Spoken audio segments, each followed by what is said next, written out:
This week on The American Athlete.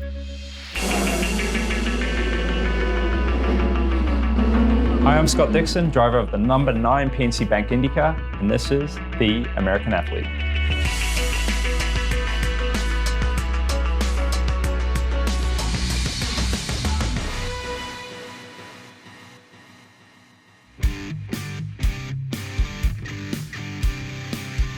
Well, first experience of racing started, when I was 7, with go-karts, and that was watching my cousins race and, convinced my dad to finally fork out and pay for a go-kart, and been racing ever since. But my first year in kart / IndyCar, they were, kind of split series back then, was in 2001.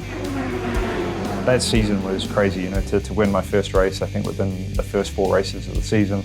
That's kind of what I think kicked off, being able to be picked up by one of the greatest teams of all time with Targa Chip Ganassi Racing at that point, and then going on in our first full out season in 2003 with IndyCar racing and winning the championship.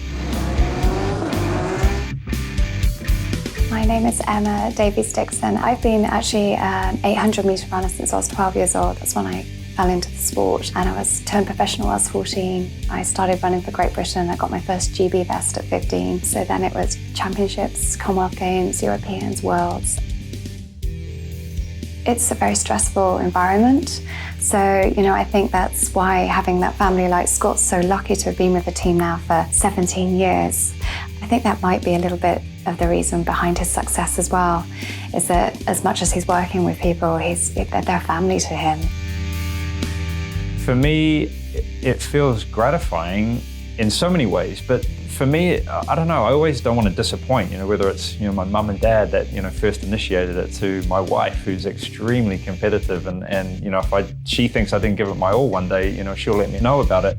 It's exciting, and I think having my sporting background makes it so exciting because, I understand the dedication and the commitment that goes into, achieving those dreams, and we really enjoy it. Being at the racetrack with the risks involved, I think that's what brings us together, is we support each other wholeheartedly.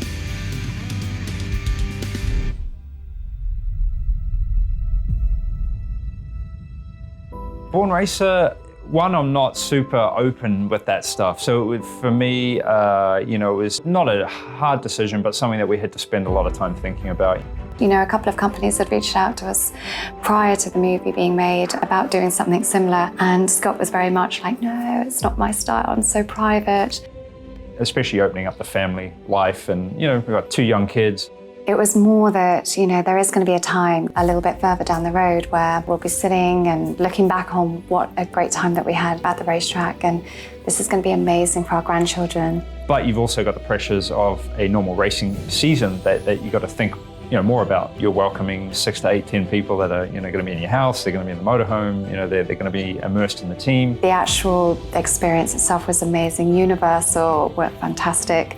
The team that we worked with, we hardly knew they were there after a week of getting to know them, and we're excited, we really love the end product. They did a really good job, and they've touched on so many different aspects, our family, the IndyCar community, the team family, to the tragedies and the extremes of speed and the thrill side of it. The way it turned out was better than we imagined.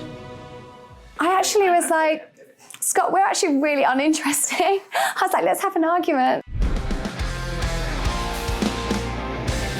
Getting behind the wheel, for me, going through junior categories is the most fun time, right? Because you get to the next car that's got more power, it goes faster. The first 10, 20 laps when you get into a new car, you're like, wow, man, this is so cool.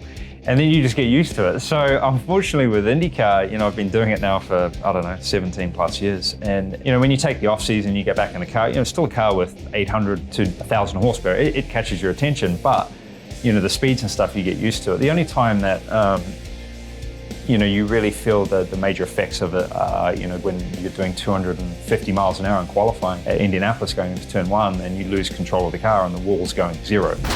Yeah, it is kind of hard.